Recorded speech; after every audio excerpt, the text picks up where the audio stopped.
नमस्कार दोस्तों, जय श्री राधे, ओम Sai Ram.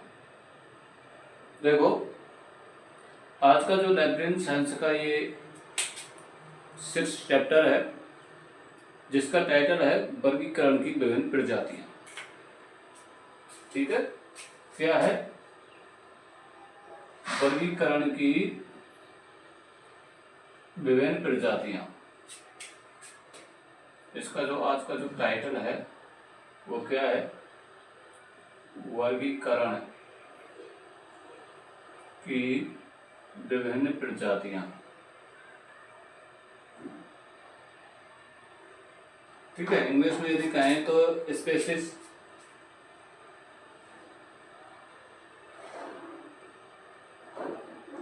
Spaces of librarian classification, species of library classification.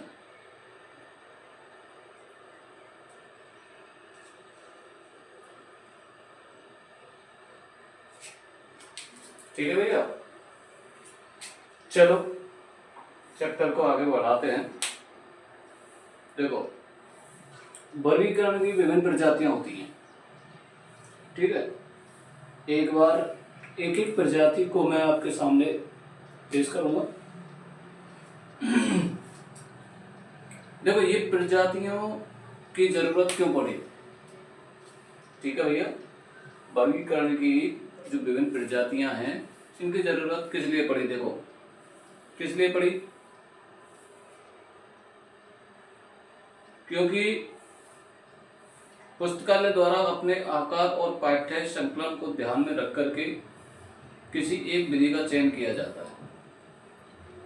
इन वर्गीकरण पद्धतियों को कई श्रेणियों में रखा जा सकता है।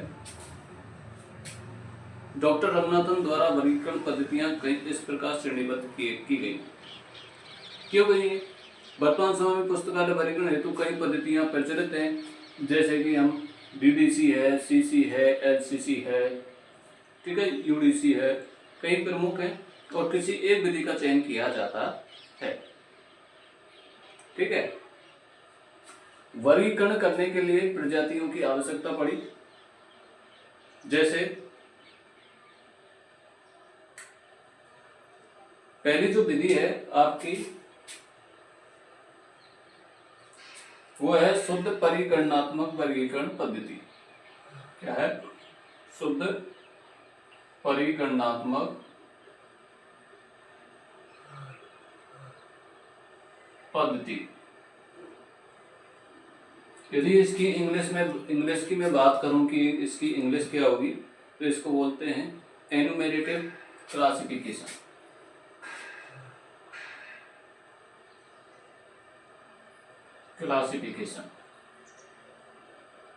ठीक है, शुद्ध परिगणनात्मक पद्धति। शब्द से ही पता चल रहा है कि शुद्ध परिगणनात्मक पद्धति कौन सी होती है, कि बिल्कुल शुद्ध होती है, जिसमें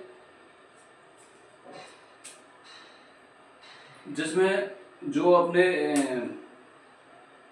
कृत्रिम रूप से किसी भी चीज का प्रयोग नहीं किया जाता है इसमें। ठीक है, जैसे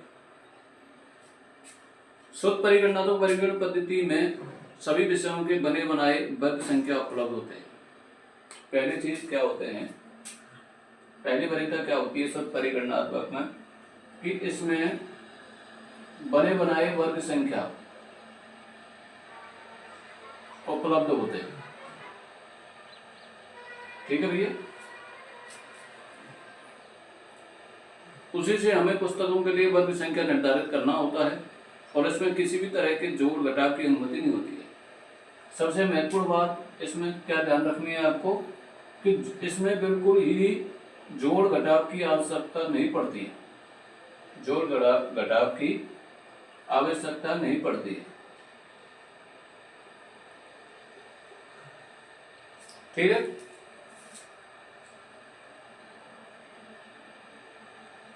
यानी कि बना बनाया रेडीमेड नंबर उपलब्ध होता है। और इस प्रकार वर्गीकरण के पद्धति का एक श्रेष्ठ उदाहरण जो होता है वो इसका एग्जाम्पल यदि पूछे कि भाई साहब इसका एग्जाम्पल क्या है, तो library of Congress classification, library of Congress classification.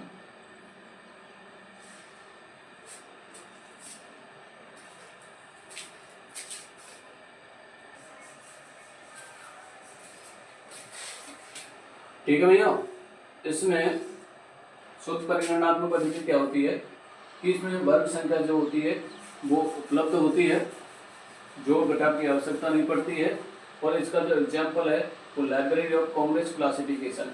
अक्सर इसमें से जो क्वेश्चन है वो डेफिनेटली आता है। ठीक है, तो ज़्यादा चीज़ को ध्यान रखनी नहीं, थोड़ी थोड़ी चीज़ आपको याद रखनी है और पेन कॉपी साथ में लेकर चलना है। ठीक है, चलो अगली जो विधि बताई गई है वो ये है कि लगभग परिगणनात्मक पद्धति। जो दूसरी विधि है ना वो कौन सी होती है? लगभग परिगणनात्मक पद्धति।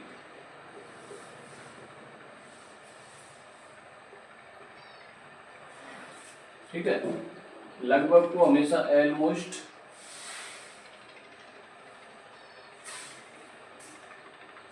एन्यूमरेटिव,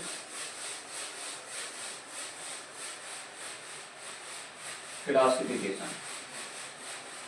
ठीक है भैया, देखो शुद्ध परिगणनात्मक तो हमको बने बनाए वर्ग संख्या उपलब्ध थे, जोड़ घटाव की आवश्यकता नहीं थी। इसमें एग्जाम्पल इसका लाइब्रेरी ऑफ कांग्रेस क्लासिफिकेशन था। और जबकि लगभग परिगणनात्मक पद्धति में क्या होता है कि इसमें क्या होते हैं, वही बने बनाए वर्ग संख्या उपलब्ध होते हैं इसमें। ठीक है, वही वर्ग संख्या जो है वो बने बनाए उपलब्ध होते हैं। ठीक है भैया, और विषयों की जो प्रकृति को ध्यान में रखकर के या वर्ग संख्या को सटीक बनाने हेतु हम उसमें कुछ जोड़ सकते हैं। इसमें क्या करते हैं हम? जोड़ घटाव कर सकते हैं। ठीक है भैया, जोड़ घटाव इसमें हम कर सकते हैं आसानी से। और इसका जो श्रेष्ठ उदाहरण होता है, एग्जाम्पल यदि इसकी मैं बात करूं, इसका जो एग्जाम्पल होगा वो होगा डीडीसी। क्या होगा? डीडीसी। तो इसमें बने बनाए वर्ग संख्या भी उपलब्ध होते हैं, लेकिन और इसमें क्या कर सकते हैं हम? इसमें जोड़ घटाव आसानी से कर सकते हैं, और इसका जो एग्जाम्पल है वो है डीडीसी। ठीक है भैया, चलो इस वर्गीकरण पद्धति में अनुसूची शेड्यूल भाग में विषयों का वर्ग संख्या प्रदान किया जाता है। ठीक है भैया, इसमें क्या है? वर्ग संख्या प्रदान किया जाता है, पहले में भी बता दिया गया है।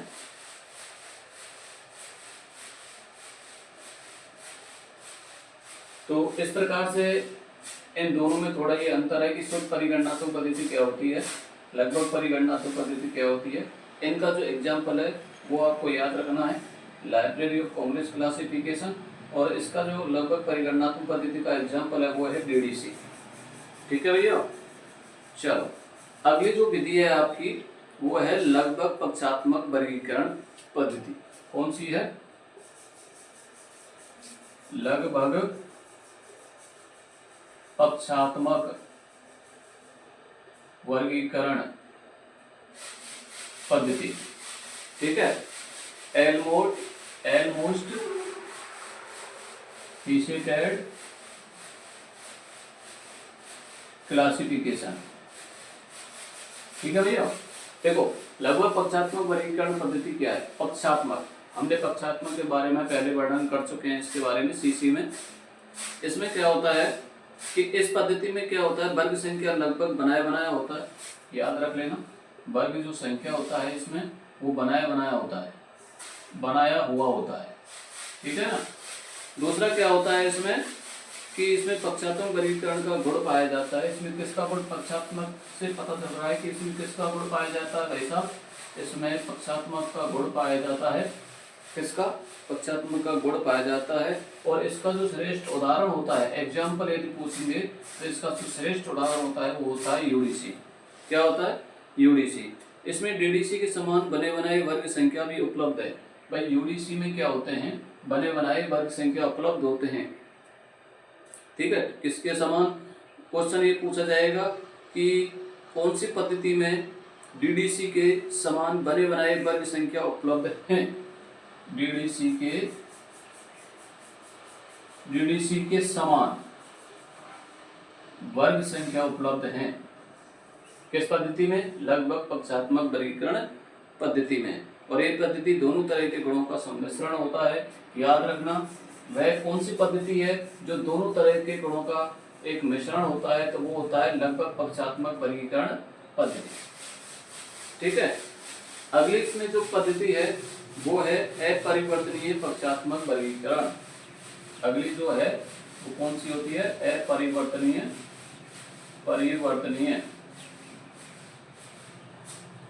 पक्षात्मक वर्गीकरण।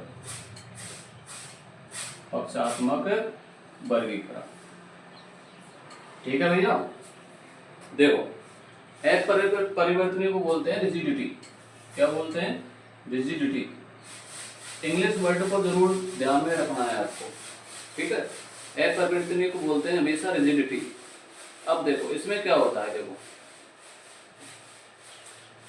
इस पद्धति के निर्माता डॉक्टर रंगनाथन थे, बताइए।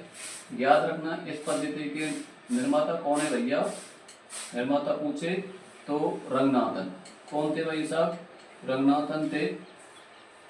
और देखो जिन्होंने अपनी पद्धति कॉलन क्लासिफिकेशन के प्रथम संस्करण में पक्षात्मक वर्गीकरण पद्धति को अपनाया तथा समस्त ज्ञान जगत को फीसेट में विभाजित किया। इन्होंने क्या किया, रंगनाथन ने, इन्होंने कॉलन क्लासिफिकेशन को अपनाया। ठीक है भैया, और जो ज्ञान जगत को पक्षों में विभाजित किया। और क्या किया इन्होंने, इस ज्ञान जगत को पक्षों में विभाजित किया। किसको, पक्षों में विभाजित किया। ठीक है, और फीसेट सीक्वेंस का निर्धारण याद रख लेना है। फीसेट सीक्वेंस का निर्धारण, सीक्वेंस का जो निर्धारण किया जाता है वो पूर्व में ही कर लिया जाता है। कब, पूर्व में ही कर लिया जाता है। और इस तरह वर्गीकरण पद्धति के अंतर्गत कॉलन क्लासिफिकेशन के पहले, दूसरे, तीसरे संस्करण को रखा जाता है।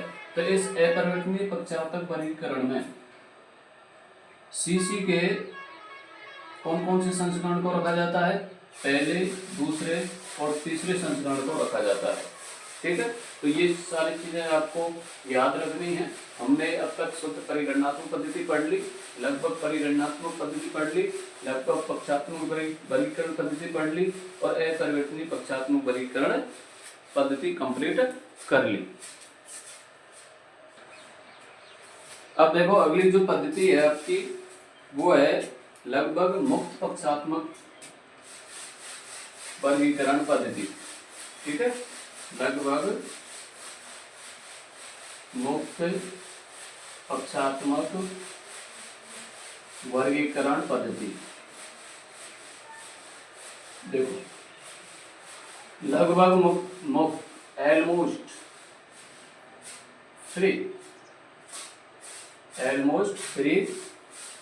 पक्षात्मक को क्या बोलते हैं भाई साहब, फीसेटेड क्लासिफिकेशन।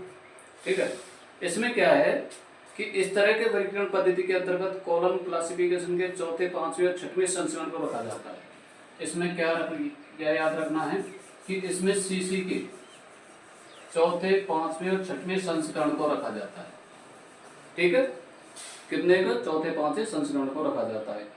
इस तरह के वर्गीकरण पद्धति में विषयों को पूर्व निर्धारित फीसेट में बांटा जाता है।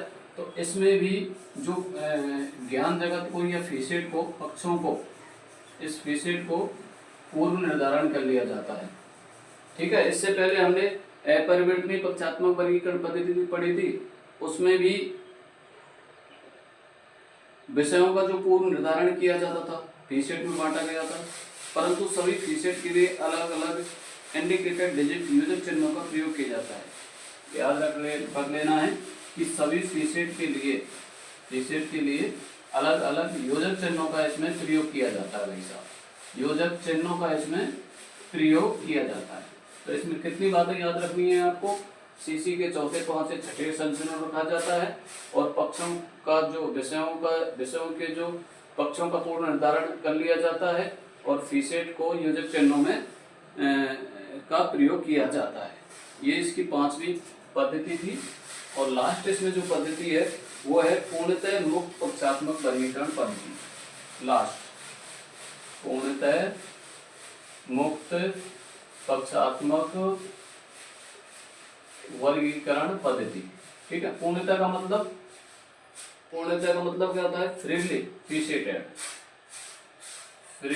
फीसेटेड पद्धति। ठीक है, इसमें क्या होता है देखो, याद रख लेना, एक तो लगभग मुक्त पक्षात्मक वर्गीकरण पद्धति और एक अपरिवर्तनीय पक्षात्मक वर्गीकरण पद्धति। इन दोनों में जो विषयों के पक्षों का पहले ही निर्धारण कर लिया जाता है, फीसेट को पहले ही बांट लिया जाता है, पूर्व में ही बांट लिया जाता है। ये ध्यान रखना है क्योंकि ये पूछ लिया जाता है अक्सर कि जो विषयों का जो पूर्व निर्धारण किया जाता है वो किस पद्धति में किया जाता है, तो ये दोनों भी पद्धति वहाँ दे सकता है कि लगभग मुक्त पक्षात्मक वर्गीकरण पद्धति या फिर जो हमने अभी पढ़ी है अपरिवर्तनीय पक्षात्मक वर्गीकरण पद्धति। ठीक है, दोनों दे सकता है या एक भी नहीं है। ऐसे क्वेश्चन पूछ लिया जाएगा, यहाँ से क्वेश्चन आया था।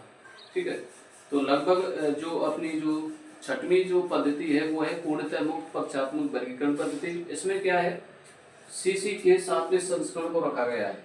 याद रख लेना, इसमें सीसी के 7वें संस्करण को रखा गया है, 7वें संस्करण को रखा गया है।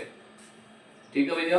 और इस तरह के वर्गीकरण पद्धति में विषयों को फीसेट में बांट लिया जाता है और फीसेट सीक्वेंस का निर्धारण बाद में किया जाता है। जो फीसेट सीक्वेंस था उसका निर्धारण बाद में किया जाएगा, याद रख लेना। फीसेट सीक्वेंस का जो निर्धारण किया जाता है वो बाद में किया जाता है। तो इस तरह से हमने कितनी पद्धतियां कंप्लीट कर ली? इसकी 6 पद्धतियां कंप्लीट कर ली। पहली कौन सी पद्धति थी? शुद्ध परिगणनात्मक वर्गीकरण पद्धति। उसका एग्जाम्पल क्या था? LCC। ठीक है। दूसरी है लगभग परिगणनात्मक वर्गीकरण पद्धति। उसका एग्जाम्पल क्या है भाई साहब? DDC। तीसरी जो पद्धति थी वो लगभग पक्षात्मक वर्गीकरण पद्धति थी। उसका एग्जाम्पल था UDC। चौथी अपरिवर्तनीय पक्षात्मक वर्गीकरण पद्धति थी। उसका जो एग्जाम्पल है वो CC है। और उसमें कितने संस्करण को रखा गया है? CC के पहले, दूसरे, तीसरे को। जबकि लगभग मुक्त पक्षात्मक वर्गीकरण पद्धति में चौथे, पांचवें, छठे संस्करण रखा जाता है और पूर्णतः मुक्त पक्षात्मक वर्गीकरण में 7वें संस्करण को रखा जाता है CC के। तो इस प्रकार से ये वर्गीकरण की जो विभिन्न प्रजातियां हमने कंप्लीट की हैं, तो ये आपको याद रखनी है।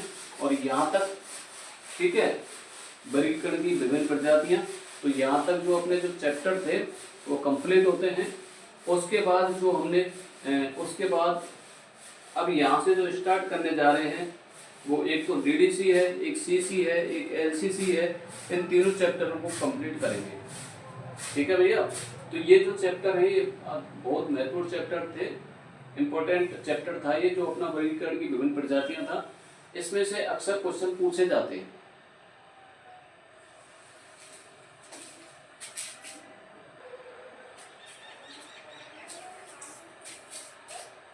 अब हम पढ़ेंगे जितनी भी पद्धतियां थी या जितनी भी विधि थी वर्गीकरण की, वो पढ़ेंगे। जैसे DDC है, CC है, LCC है, UDC है। तो सबसे पहले जो चैप्टर है वो है DDC। तो DDC के बारे में हम पहले कुछ पढ़ चुके हैं कि DDC क्या है, DDC क्या नहीं है, DDC की ठीक है, DDC को कब उत्पन्न किया गया था, इसका सिद्धांत कब दिया गया था, किसने दिया था। ठीक है, तो DDC के बारे में हम पहले पढ़ चुके हैं। अब DDC के बारे में देख, पहले क्या पढ़ चुके हैं? DDC के बारे में पढ़ चुके हैं। DDC का जो विकास था वो किसने किया? मेलविल डेवे ने किया।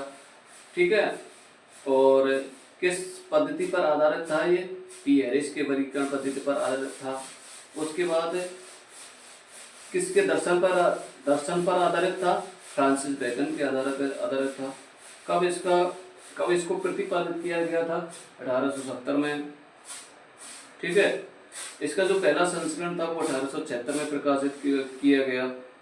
ठीक है, आधुनिक पुस्तकालय वर्गीकरण का पिता भी कहा जाता है मेलविल डेवी को। और इसके कितने पृष्ठ होते थे डीडीसी के? भाई साहब, इस डीडीसी के जो पृष्ठ होते थे वो कितने होते थे? 44 पृष्ठ होते थे। ये हम पहले पढ़ चुके हैं। ठीक है, डीडीसी का जो प्रकाशन किसने किया? ओसीएलसी के द्वारा। वर्तमान प्रधान संपादक कौन है इसके? मिचेल पेंसर हैं। ऑनलाइन कंप्यूटरीकृत जो संस्करण थे इसके ड्यूवे फॉर विंडो, वेब ड्यूवे, COR, CD-ROM भी उपलब्ध है।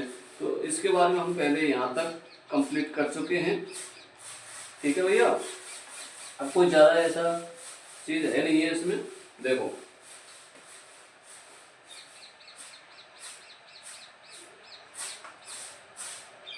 ये है डीडीसी।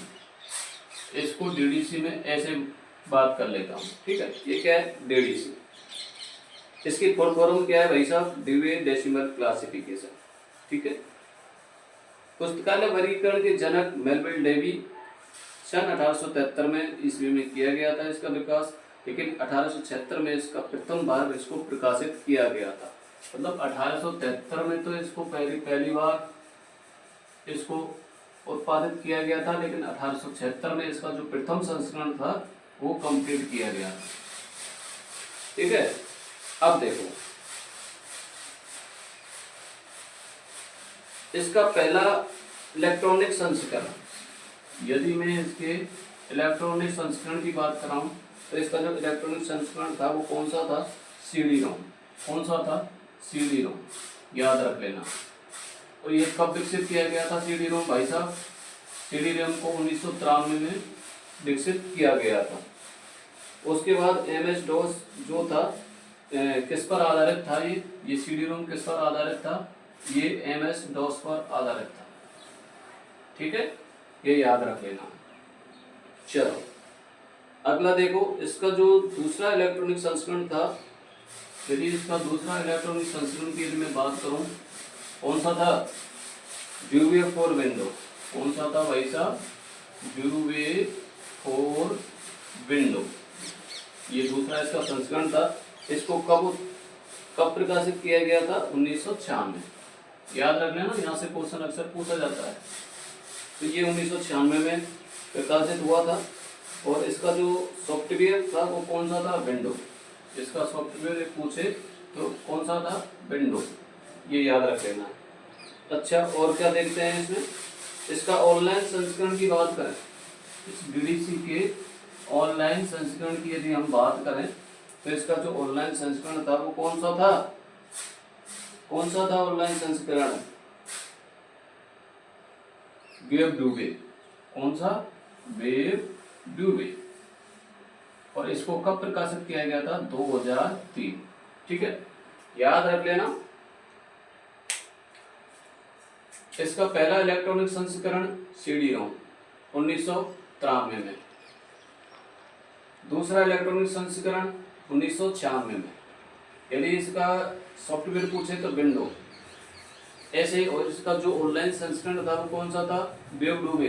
कब? 2003 में प्रकाशित किया गया। ठीक है, अब तक इसके कितने संस्करण कंप्लीट हो चुके हैं? डीडीसी के 23 संस्करण कंप्लीट हो चुके हैं। ये तो ध्यान रखना ही है आपको। अच्छा, डीडीसी किस पर आधारित था? देखो, ज्ञान जगत को विभाजित करने के लिए किस विधि का प्रयोग किया जाता है? संपूर्ण ज्ञान जगत को विभाजित करने के लिए किस विधि का प्रयोग किया गया था, जिसको 10 वर्गों में विभाजित किया गया था? तो 10 वर्गों में जो विभाजित किया गया था वो किसको किया गया था? डीडीसी को। ठीक है, ज्ञान जगत के 10 वर्गों में इसको विभाजित किया गया था, या 10 मुख्य वर्गों में या 2 मुख्य भागों में इसको विभक्त किया गया था। अगला देखो भाई साहब, डीडीसी की और कहानी देखें। यहाँ लिख लेते हैं डीडीसी दूसरा, क्योंकि ये तो था थोड़ी विशेषताएं, इसकी विशेषताएं हम पढ़ रहे हैं। तो इसके प्रथम संस्करण में शेड्यूल के साथ इंडेक्स का भी प्रयोग किया गया था। यदि पूछे प्रथम संस्करण की यदि मैं बात करूं, इसके प्रथम संस्करण में शेड्यूल के साथ, किसके साथ? एक शेड्यूल था। क्या था? एक शेड्यूल था और इस शेड्यूल के साथ किसका प्रयोग किया गया था भाई साहब, इंडेक्स का प्रयोग किया गया था। इसका इंडेक्स का प्रयोग किया गया था। अच्छा ठीक है, अब देखो फ्रॉम डिवीजन का प्रयोग किस संस्करण में किया गया था बताओ। हमने फ्रॉम डिवीजन पढ़ी थी, पद्धति थी, पहले अंकन थी फिर फ्रॉम डिवीजन थी। तो फ्रॉम डिवीजन की यदि मैं बात करूं तो फ्रॉम डिवीजन किस संस्करण में थे, तो सेकंड संस्करण। डीडीसी के संस्करण में है, डीडीसी के सेकंड संस्करण में फ्रॉम डिवीजन का प्रयोग किया गया था। चल 17वें संस्करण में टेबल की संख्या 2।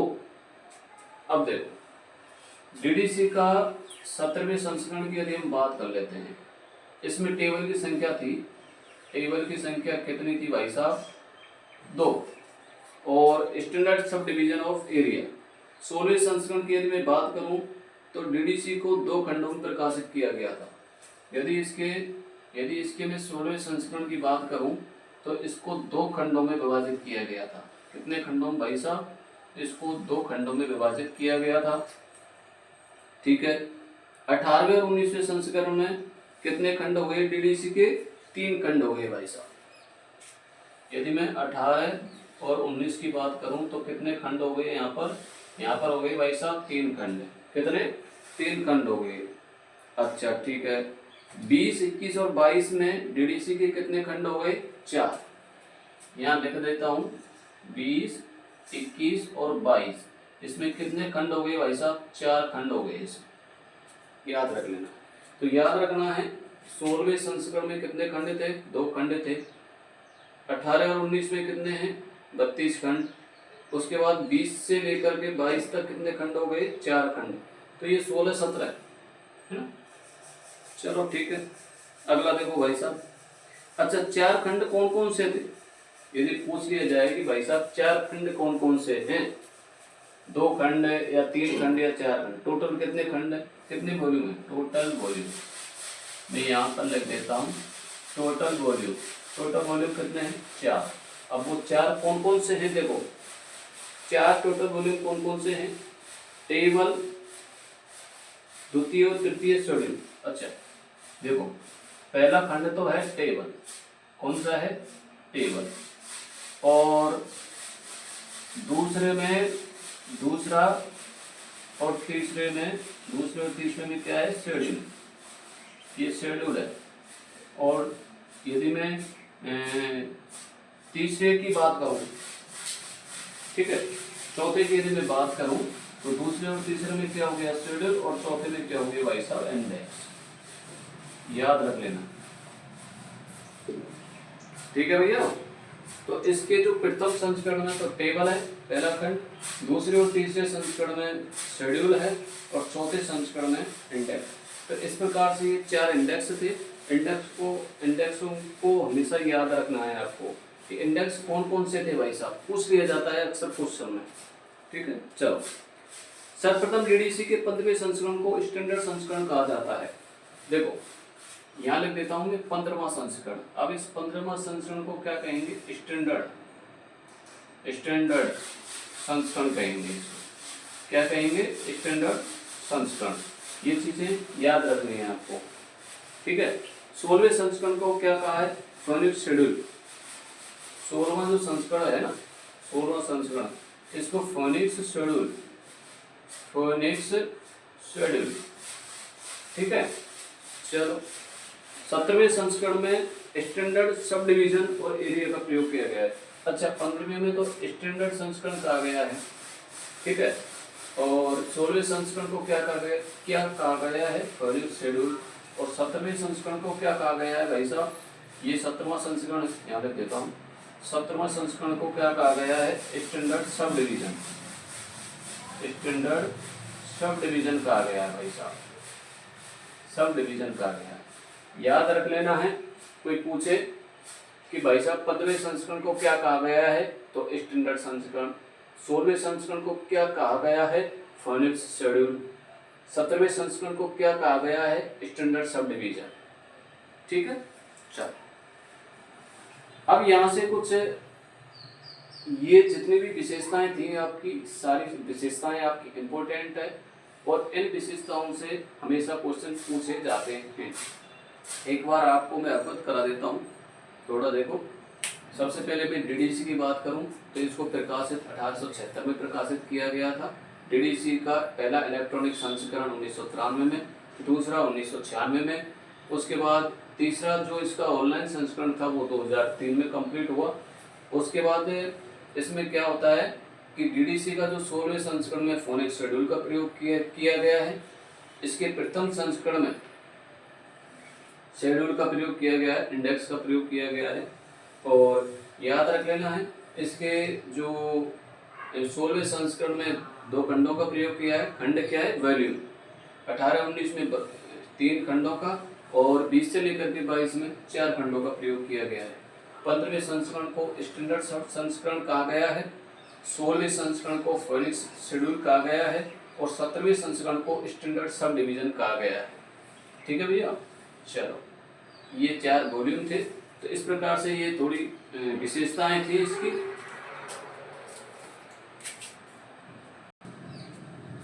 अब देखो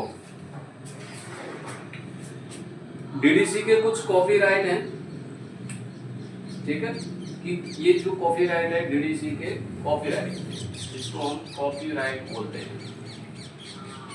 कॉपीराइट डीडीसी कॉपीराइट कौन कौन से हैं पहले तो ये याद रखो। डीडीसी का जो पहला जो कॉपीराइट था वो था लाइब्रेरी ब्रेरो। इसका पहला कॉपीराइट कौन सा था? लाइब्रेरी ब्रेरो। इसका जो दूसरा कॉपीराइट था भाई साहब वो था लेक प्लेस्ड क्लब। कौन सा था? लेक प्लेस्ड कॉपीराइट, ठीक है, क्लब। और इसका जो तीसरा कॉपीराइट था वो था फॉरेस्ट प्रेस। तीसरा इसका कौन सा था? Forest press. और इसका जो चौथा जो कॉपीराइट था भाई साहब वो था OCLC। कौन सा था? चौथा कौन सा था? OCLC। तो ये इसके 4 कॉपीराइट थे। अब ये कॉपीराइट आपको याद रखना है कि पहला कॉपीराइट लाइब्रेरी ब्रेरू, दूसरा कॉपीराइट लेक प्लेस्ड क्लब था और तीसरा कॉपीराइट फॉरेस्ट ब्रेरू और चौथा जो था वो OCLC था। अब देखो इनका विकास जो था डीडीसी के जो कॉपीराइट थे, जैसे पहले कॉपीराइट का विकास कब किया गया था? अच्छा देखो अब ये कब आए, जैसे फॉरेस्ट, मैं इस फॉरेस्ट की बात कर लेता हूँ तो ये तो आया भाई साहब 1965। कब आया? 1965 में, ठीक है। ये फॉरेस्ट ब्रेरू की बात कर लेता हूँ। 1988 में ये जो OCLC था ये 1988 में आया। उसके बाद डीडीसी का जो प्रकाशन किया गया है वो OCLC के द्वारा किया गया है वर्तमान में, ठीक है। तो ये लाइब्रेरी ब्रेरू की बात कर लेते हैं, लेक प्लेस्ड क्लब की बात कर ली, फॉरेस्ट ब्रेरू की बात कर ली। ये याद रखना है आपको कि ये फॉरेस्ट ब्रेरू जो कॉपीराइट था ये कब बना? तो 1965 में। तो डीडीसी का ये OCLC जो कॉपीराइट था ये 1988 में। हमेशा ये भी पूछ लिया जाता है कि लेक प्लेस्ड क्लब क्या है? तो डीडीसी का कॉपीराइट। तो ऐसे पूछ लिया जाता है कि डीडीसी का कॉपीराइट है या नहीं है, ऐसे पूछ लिया जाता है कभी कभी। तो लाइब्रेरी ब्रेरू, लेक, फोर और OCLC ये आपको याद रखने हैं, ठीक है भाई साहब। चलो तो यहाँ तक हमने इसकी जो विशेषताएं थी डीडीसी की वो कंप्लीट करी।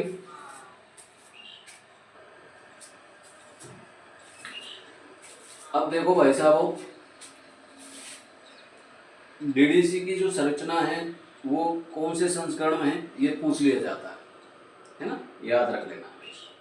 एक अच्छा सा क्वेश्चन है कि डीडीसी की जो संरचना है क्या है?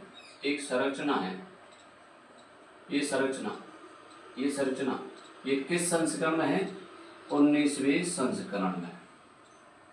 कौन से संस्करण में भाई साहब? ये 19वें संस्करण में है। यहाँ से क्वेश्चन पूछ लिया जाता है कि डीडीसी की जो संरचना है वो किस संस्करण में है? तो 19वें संस्करण में है, ठीक है।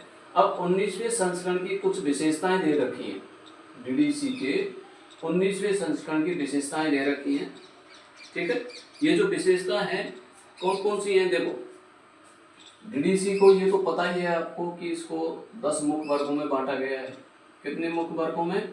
10 मुख्य वर्गों में बांटा गया है या 10 मुख्य भागों में बांटा गया है।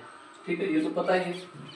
अब चलो इसका 19वें संस्करण की विशेषताएं पढ़ते हैं। ठीक है, यदि मैं 19वें संस्करण की विशेषताएं की बात करूं कि वास्तव में 19वें संस्करण की जो विशेषताएं हैं वो कौन कौन सी हैं। ठीक है, यहाँ से पूछ लेते हैं भाई साहब कि 19वें संस्करण की विशेषताओं में शामिल है। ठीक है, तो सबसे पहले इसकी जो विशेषता है वो है सार्वभौम पद्धति। कौन सी? सार्वभौम पद्धति। इसको क्या बोला जाता है? देखो इसको यूनिवर्सल स्कीम बोला जाता है।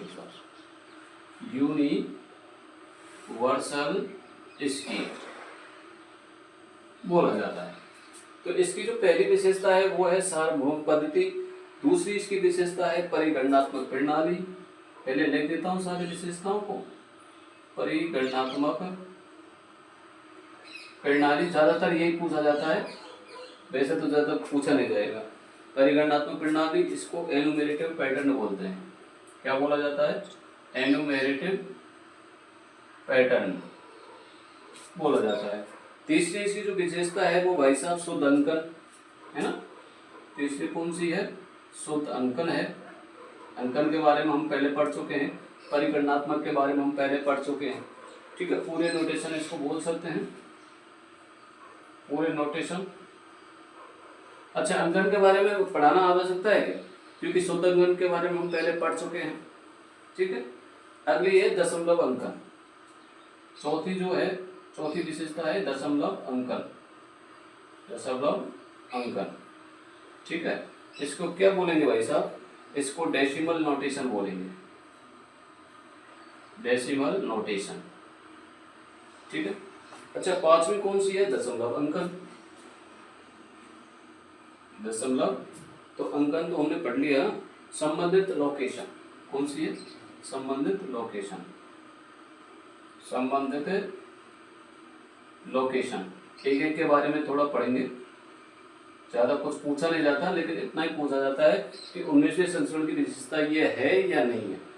ठीक है, पांचवी क्या है? संबंधित लोकेशन। और छठवीं जो विशेषता है वो है नेमोनिक्स। छठवीं विशेषता कौन सी है भाई साहब? छठवीं विशेषता है नेमोनिक्स। नेमोनिक्स। ठीक है, छठवीं विशेषता कौन सी है भाई साहब? नेमोनिक्स है।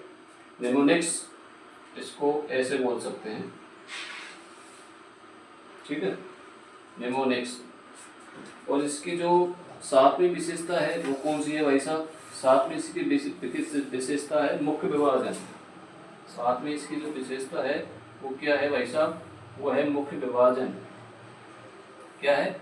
मुख्य विभाजन। मुख्य विभाजन को क्या बोलते हैं इंग्लिश में? Minute division. याद रख लेना इंग्लिश में, भूल मत जाना मिनट डिवीजन, क्योंकि इसको भूल गए तो फिर भाई साहब वहां भूल जाओगे आप। आठवीं जो विशेषता है इसकी वो है ज्ञान जगत का विभाजन। आठवीं जो विशेषता है इसकी वो क्या है? ज्ञान जगत का विभाजन भाई साहब। ज्ञान जगत का विभाजन, कि ज्ञान जगत का विभाजन कैसे करेंगे भाई साहब बताइए। और नौवीं जो विशेषता है वो है फ्रॉम डिवीजन है और ऑक्सिलरी टेबल। नौवीं इसकी जो विशेषता है भाई साहब, फ्रॉम डिवीजन ऑक्सिलरी टेबल। ठीक है, इंडेक्स बोल सकते हैं, टेबल्स। और इसकी जो ये हुई नौवीं। दसवीं जो है वो है सापेक्षिक अनुक्रमणिका। दसवीं सापेक्षिक। अच्छा, हमने सापेक्षिक अनुक्रमणिका के बारे में पढ़ा है ना। अनुक्रमणिका, सापेक्षिक अनुक्रमणिका के बारे में हमने पढ़ा है कहीं ना कहीं। रिलेटिव इंडेक्स है ना। क्या है ये?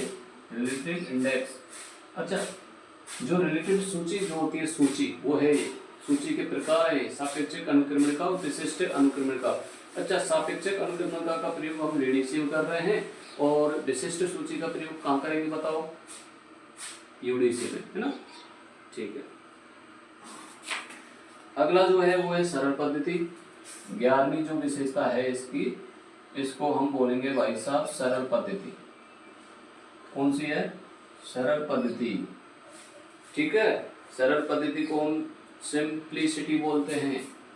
क्या बोला जाता है? सिंप्लिसिटी बोला जाता है। और लास्ट जो 12वीं है वो है फोनिक्स शेड्यूल। 12वीं कौन सी है भाई साहब? Phoenix schedule. Phoenix schedule. ठीक है, तो इस प्रकार से ये सारी विशेषताएं हैं। ये 22वें संस्करण की जितनी भी विशेषताएं, ये 22वें संस्करण की जितनी भी विशेषताएं ये आपको याद रहनी चाहिए। ठीक है भाई साहब, ये याद रहनी चाहिए, कैसे भी याद रखना है।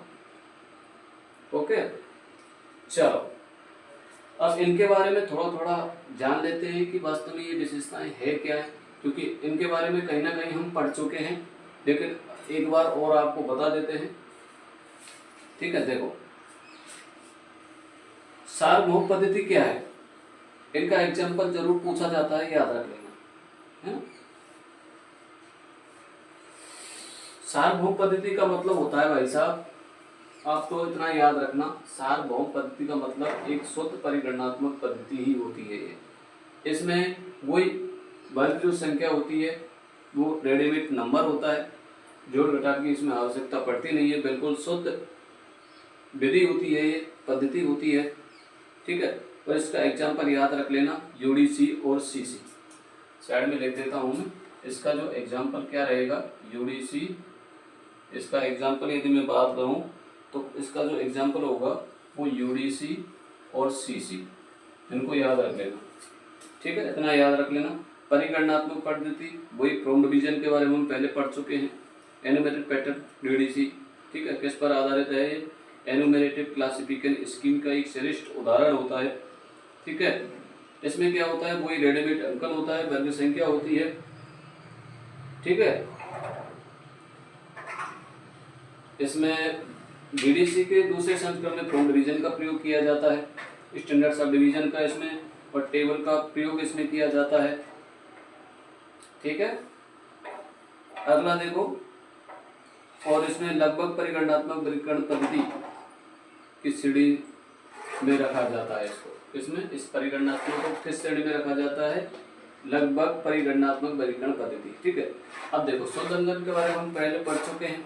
शुद्ध अंकन कौन सा होता है? अल्फाबेट या तो या तो जो अपनी बड़ी एबीसीडी होती हैं वो, या फिर जो अंकन होते हैं अपने 0 से लेकर 9 तक, उनका प्रयोग किया जाता है इसमें।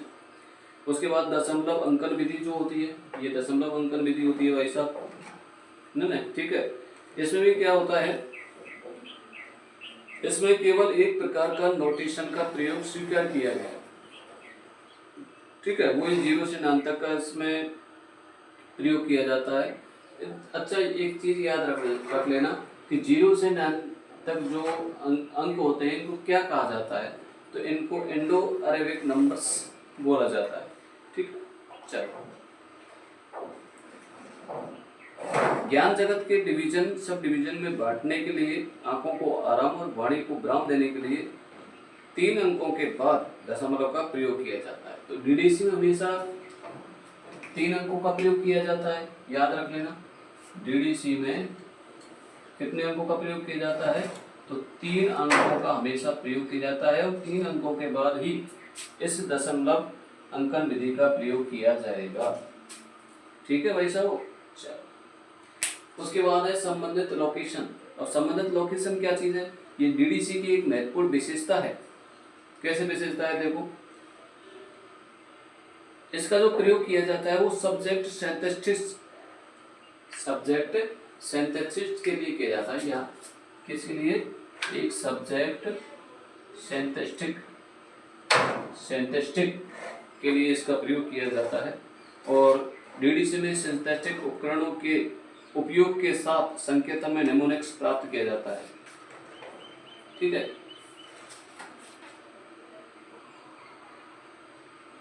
तालिका निर्देशों में जोड़े गए डीडीसी संकेतन संख्या कुछ संबंधित वर्गों के लिए नंबरिंग की समानता के द्वारा स्मृति शक्ति भी प्राप्त करता है। उदाहरण के जैसे 800 साहित्य में अंकन, 1 कविता, 2 नाटक, 3 फिक्शन, 4 निबंध, ऐसे अंकों का प्रयोग किया जाता है। इस प्रकार हमारे पास 811 अमेरिकी कविता और 821 अंग्रेजी कविताएं हैं। वर्गीकरण पद्धति की जो अनुसूची है, शेड्यूल है, उसमें एक ही अंक से आवर्तीय अवधारणाओं और शब्दों को निरूपित किया जाता है। ठीक है, चलो अगला देखो मुख्य विभाजन। कि मुख्य विभाजन क्या है? Minute division. मुख्य विभाजन से तात्पर्य क्या होता है भाई साहब? मुख्य विभाजन से तात्पर्य होता है कि जो डीडीसी के जो 44 पेज थे, उन 44 पेजों को आपस में बांटना, ये मुख्य विभाजन होता है ज्ञान जगत में। ठीक है, ठीक है। और वर्ग विभाजन का प्रावधान नहीं था। आगे चलकर इसके वर्गीकरण में नजदीकी वर्गीकरण के लिए डेवी महोदय द्वारा मिनट डिवीजन का प्रावधान किया गया। ठीक है, चलो उसके बाद है ज्ञान जगत का विभाजन। अच्छा, ज्ञान जगत का विभाजन हम डीडीसी को कितने वर्गों में विभाजित करते हैं? ज्ञान जगत को तो 10 भागों में या 10 मुख्य वर्गों में विभाजित किया जाता है। ठीक है, वो पहले पढ़ चुके हैं डीडीसी के, और इसको ठीक है। उसके बाद फ्रॉम डिवीजन और ऑक्सिलरी टेबल है। ठीक है, ऑक्सिलरी टेबल द्वारा वर्ग संख्या के निर्माण में एक लचीलापन प्रदान किया जाता है। ठीक है, डेवी द्वारा दूसरे संस्करण से फ्रॉम डिवीजन का प्रयोग किया गया, जिसमें डॉक्यूमेंट्स की विशेषताओं के साथ उसके फिजिकल फॉर्म को भी ध्यान में रखा गया था। ठीक है, 17वें संस्करण में कितनी टेबल? दो थी। अच्छा देखो, फ्रॉम डिवीजन की यदि मैं बात करूं, ये रहा फ्रॉम डिवीजन ऑक्सिलरी टेबल। इसमें टेबलों की बात कही गई है कि 17वें संस्करण में कितनी टेबल थी? 2 टेबल थी। ठीक है, 18 से 21 में कितनी टेबल हो गई? 7 थी। ठीक है, वर्तमान में 22 और 23 में जो टेबलों की संख्या है वो 6 है, और 19वें संस्करण में चीज जो टेबल संख्या 7 और टेबल संख्या 5 में इसको मिला दिया गया था। तो 19वें संस्करण में कितनी टेबलों की संख्या हो गई? कितनी टेबलों की संख्या हो गई? 7।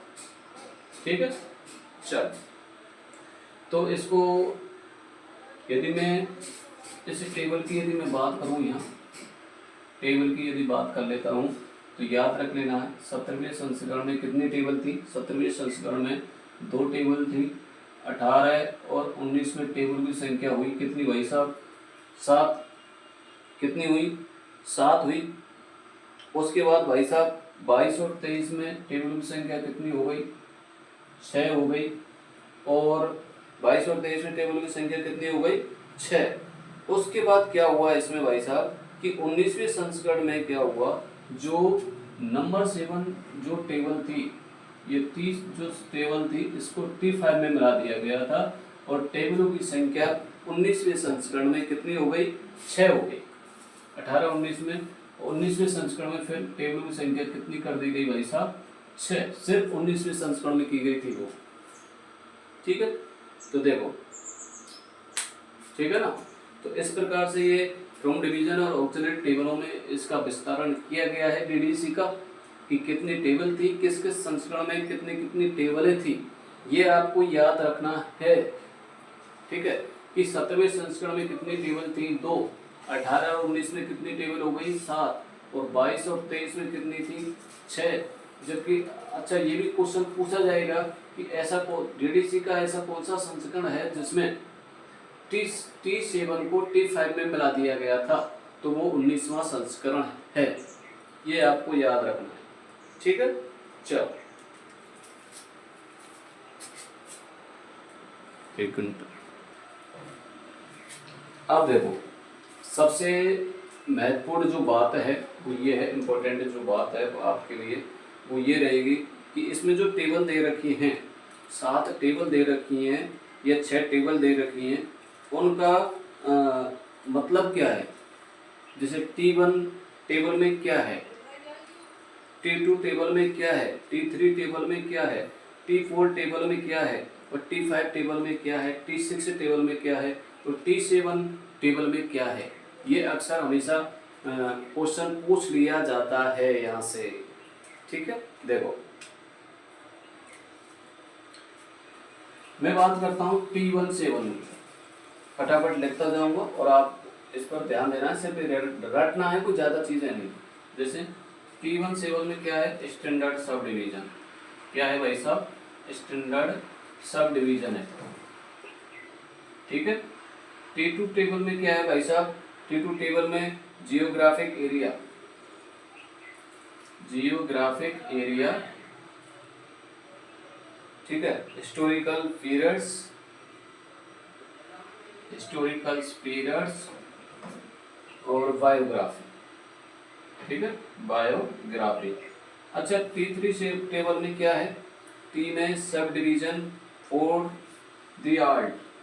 क्या है, sub division for the art, for individual literature, individual literature. ठीक है, लैंग्वेज फैमिली। और T5 में क्या है भाई साहब, T3 में, ठीक है, T4 में,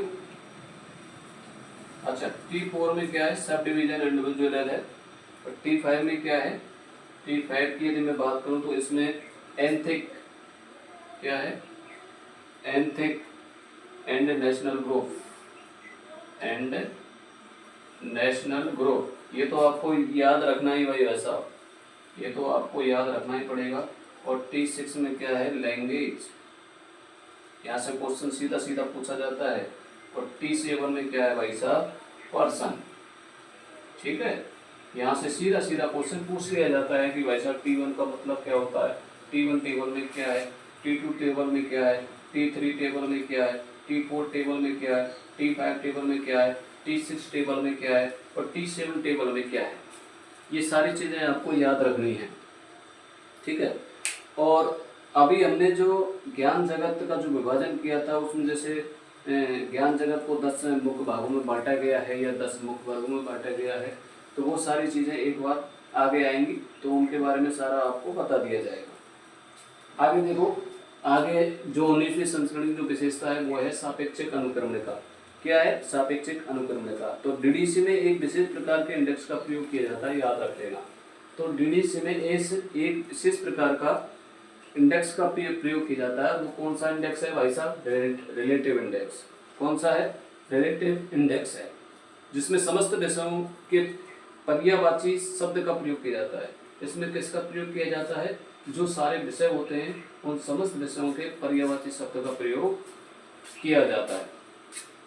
ठीक है, जिसमें वर्गीकार को अपना विषय खोजने में आसानी होती है।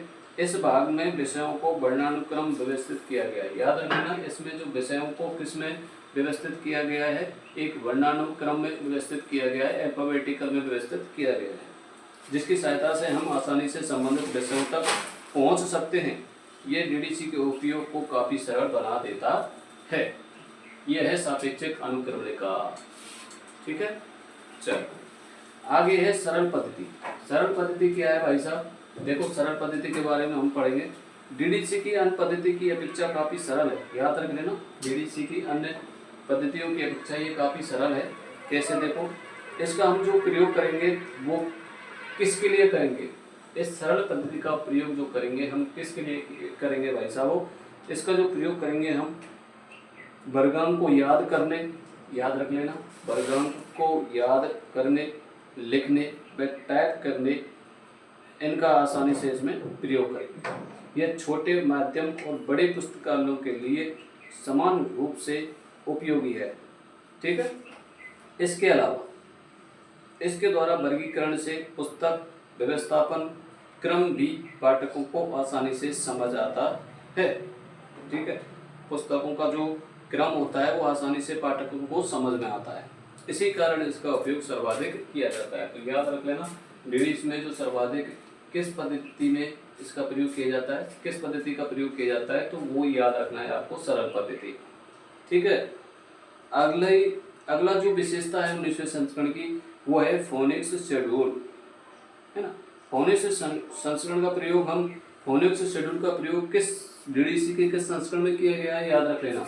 ये जो फोनिक्स शेड्यूल है डीडीसी के किस संस्करण में इसका प्रयोग किया गया है भाई साहब? इसका 16वें संस्करण में इसका प्रयोग किया गया है।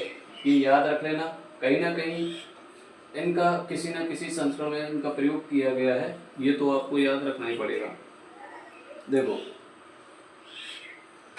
फोनिक शेड्यूल दशमलव वर्गीकरण पद्धति की महत्वपूर्ण विशेषता है, याद रख लेना। ये जो फोनिक शेड्यूल है ये डीडीसी की महत्वपूर्ण विशेषता है, ठीक है। इसका प्रयोग 16वें संस्करण से शुरू किया गया है, जो डीडीसी के शेड्यूल को अद्यतन रखने हेतु महत्वपूर्ण है, ठीक है। डीडीसी के जो शेड्यूल है उसको अद्यतन रखने हेतु महत्वपूर्ण है। जब शेड्यूल अनुपयोगी हो जाता है, याद रख लेना, जब शेड्यूल अनुपयोगी हो जाता है तो नवीन संस्करण में व्यापक परिवर्तन की आवश्यकता होती है, ठीक है। तो इस क्रम में कई विषयों को पूरी तरह से खत्म कर दिया जाता है और नए विषयों को पुनर्गठित किया जाता है, एवं इस प्रक्रिया के उपरांत जो नवीन शेड्यूल प्राप्त होता है वही फोनिक शेड्यूल कहलाता है, ठीक है भैया। तो इस तरह से ये 19वीं संस्करण की आपकी ये विशेषताएं थी।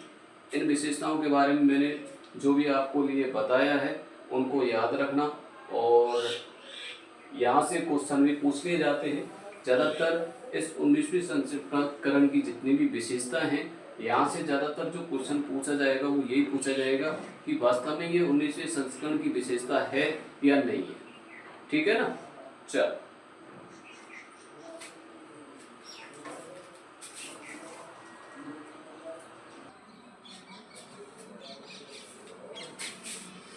अब देखो भैया, अब अपना रहा है 23वां संस्करण, ठीक है। इस 23वें संस्करण में डीडीसी की संरचना जो है वो क्या है वो आपको याद रखनी है।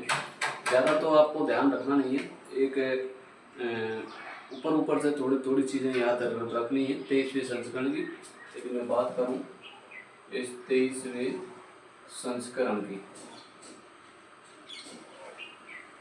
संरचना, तो इसकी जो संरचना है वो 4 प्रकार की है, ये याद रख लेना। 4 प्रकार कौन कौन से हैं? देखो भाई साहब, पहले में है प्रथम खंड।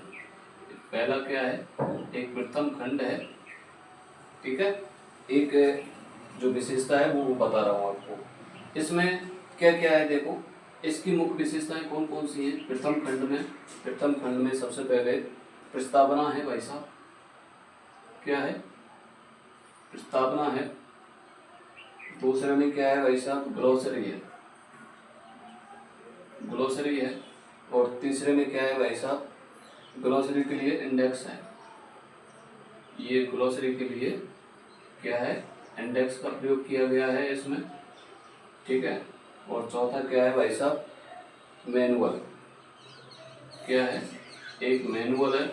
तो मैनुअल डीडीसी के उपयोग हेतु मार्गदर्शिका है, ठीक। अब इसमें जो प्रस्तावना, अच्छा प्रथम खंड है क्या है? तो इस खंड की जो संरचना है वो इस प्रकार की है। प्रस्तावना में क्या है?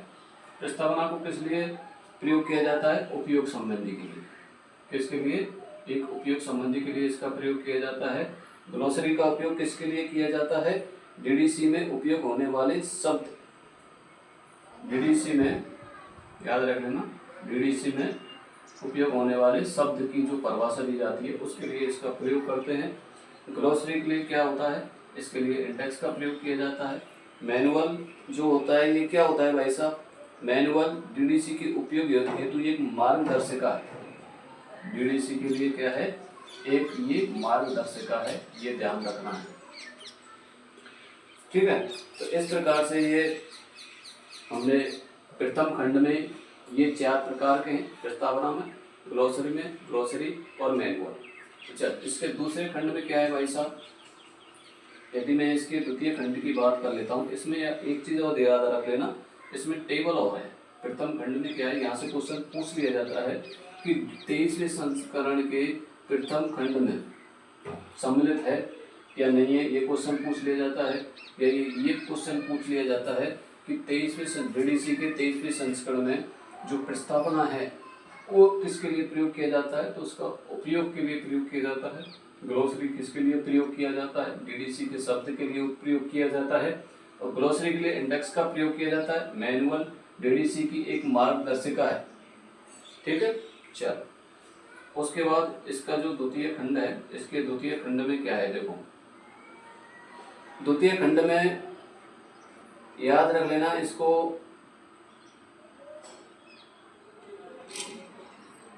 द्वितीय खंड में क्या है, खंड को क्या बोलते हैं देखो, खंड को वॉल्यूम बोलते हैं ना, याद रख लेना, इंग्लिश याद रखनी है आपको। तो द्वितीय खंड में क्या है, द्वितीय खंड में एक तो एच, इस एच ऐसे ही आएगा, याद रख लेना, इसको हम डीडीसी समरी बोलते हैं। क्या बोलते हैं, इसमें क्या है, डीडीसी की एक समरी है।